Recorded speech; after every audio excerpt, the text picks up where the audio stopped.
We all grew up watching these classic, iconic TV shows as kids, such as Barney, Teletubbies, Dora, etc. from the 90s to the early 2000s, and we all had good memories growing up watching them. But what we didn't realize as kids is how dark and how scary these TV kid shows really are. And as the start of Spooktober month, today is episode 1 of talking about the dark history of these kids TV shows, starting with Teletubbies. If you don't want your childhood memories from these classic TV shows to be destroyed, I would recommend skipping ahead. If you really want to know the dark history and the crazy conspiracy theories behind these TV shows, keep on watching. Teletubbies is the first children's TV show to be aired in 1996 on BBC. It wasn't until 1997-1998 where it was officially aired internationally. It involves these 4 big Teletubbies, and it's on this vibrant land. And they're being them. They're being their little funny selves. Now, as a kid, obviously your brain is not fully developed, but you are just enjoying whatever is shown to you on screen. And Teletubbies is one of those shows that kids looked up to when they were little kids. And the thing is, when you're growing up and you look back at these shows, and Teletubbies is still available online, I think it's on Peacock for free actually. But if you watch the show, you kind of realize that there is more to the story and there's more darkness that's behind it, because then you question, why are these things happening in the first place? Why is it written this way? 4 Teletubbies that we are introduced to are Tinky Winky, Dipsy, Lala, and Po. Some people think they are aliens on this land. I think that's the initial take on these Teletubbies. I personally think they look like mice with those bubble wands on top of their heads, just with a TV screen on their stomach. But people don't really question, why is there a TV on their stomach? Why do they look this way? Because they also, even though they look cozy and they look huggable, they have no colored eyes. They have almost like demon-like eyes. So let's start with the on-screen conspiracy theory, which is that the Teletubbies were actually controlled by a robot. Now, throughout the show, there's a robot that peeks out through the grass. The robot that peeks out actually is that show's way of saying the Teletubbies are getting controlled. Because that robot tells them when to eat, tells them when to sleep, tells them when to say goodbye, and basically is telling them what to do throughout the show. Time for Tubby bye-bye. Time for Tubby bye-bye. Time for Tubby bye-bye. If you think about it, it does make sense. There's already a conspiracy theory still today that robots and AI are going to take over the world. This theory kind of piggybacks off of the theory that keeps going for many decades, which is that robots are going to take over the world, AI is going to take over the world, and that's like the on-screen conspiracy theory that most people know of, and it kind of raises some question as to what are they really in control of? So this second theory, and do not quote me on this, but this has been going around on both YouTube and TikTok, but initially is a theory that came from a TikToker named The Scarecast, who posted short stories, horror stories, and conspiracy theories to children's TV shows. And this theory that I'm about to say is very scary to the point where you don't want to believe it, and it's kind of unbelievable to even think that it could be something true. But again, this is just a theory. We don't know if it is true, but it would make a lot of sense. So the theory goes that these 4 Teletubbies are actually based off of 4 psychotic little kids that were put into the Bulgarian mental facility / institution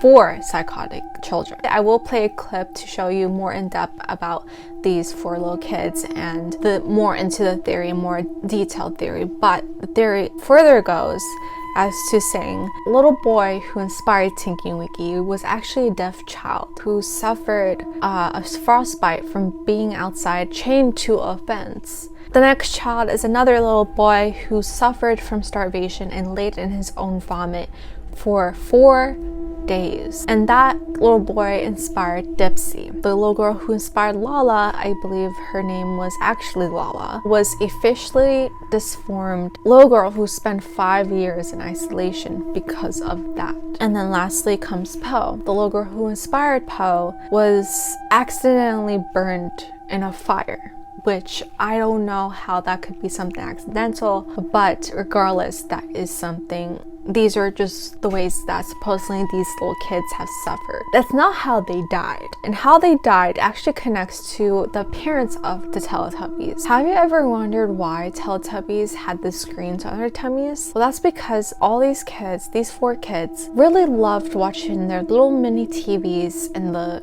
institution. The people who worked there though didn't want them to continue watching TV, so they told them they would take it away. But because these kids really love TV, they wanted to keep it forever, so they tried to eat/swallow these mini TVs. Regardless of how big you are, it's not going to work. And they realized it wasn't going to work, so they decided to either cut open their stomachs or cut and break down the TV to swallow it more easier. Either way, these kids died in the process. That makes so much sense as to why Teletubbies have the little screens on their stomachs. This theory, we don't know if it's officially true or not, but it is something that is dark. Something that makes sense as to why these Teletubbies on screen are acting the way they're acting. And when you're in an institution, you're being told what to do. So, and because you're in the psychotic state. So the fact that the Teletubbies on screen are actually being controlled supposedly by this robot baffles me. It's a very dark theory, and if you want to know more about it and read the article yourself, I will be linking all the stuff I read and watched from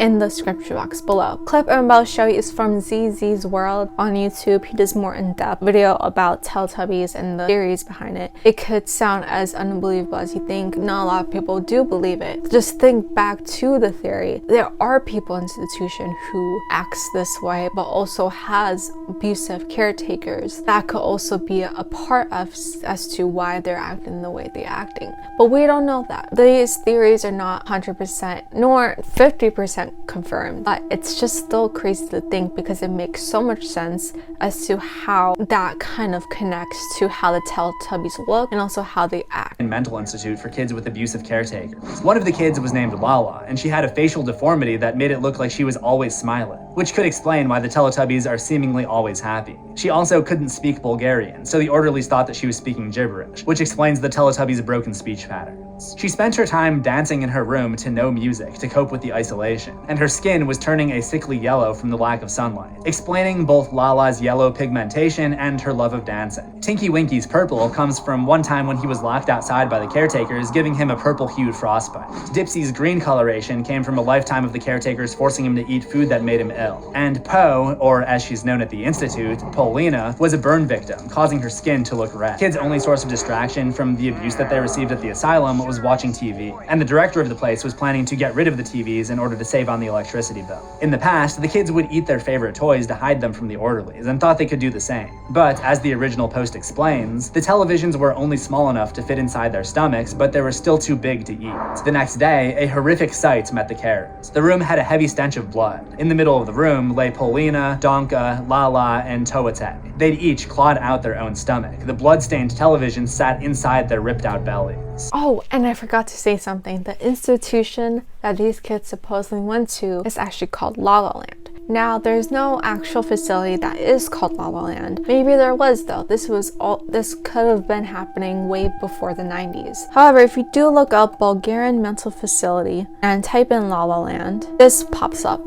And I quote, "The 2007 BBC documentary Bulgaria's Abandoned Children highlights the plight of disabled children in Bulgaria, including those in the institution in the village of a word I cannot pronounce, in the Rus Province." The film's screening in Bulgaria led to media attention and the creation of celebrity shows to raise money for UNICEF to build small group homes for the children. Even though maybe this theory could most likely not be believable, there has been Bulgarian mental facilities, so we don't know if this theory is true or not, but it could be. Alright guys, so that concludes Teletubbies' dark conspiracy theories, and even though it was just 2, there's a possibility that it could be something real. Again, the Bulgarian mental facilities for children, including being abused, is actually a real thing, and it has been documented about it in 2007. I didn't even know there was a documentary about it until I looked it up. So there's a possibility that there was a mental facility, if not called La La Land, maybe it was something similar to it, or maybe it was a nickname for the institution that these kids made up. But we don't know that. What we do know is that there has been children mental facilities in Bulgaria. So maybe these 4 kids, minus the TV part, could be a real thing that happened. We don't know. The theory just seems like it's in a realm of reality, but again, there's no confirmation about the facility named La La Land. There's no confirmation about these little kids, so we don't know. So that concludes episode 1 of the dark conspiracy theory of our childhood shows. If you have any suggestions for other TV shows that you want me to cover, go ahead and comment below. Other than that, go ahead and subscribe to my channel if you have not already. Click the notification bell to be notified when I do upload episode 2. And also comment below your thoughts about the Teletubbies and these theories. If you believe or not, if it makes sense or not to you, or if you have any other theories about the Teletubbies, go ahead, comment below. Don't be shy. Other than that, have a great Spooktober, and I hope you guys enjoyed this video.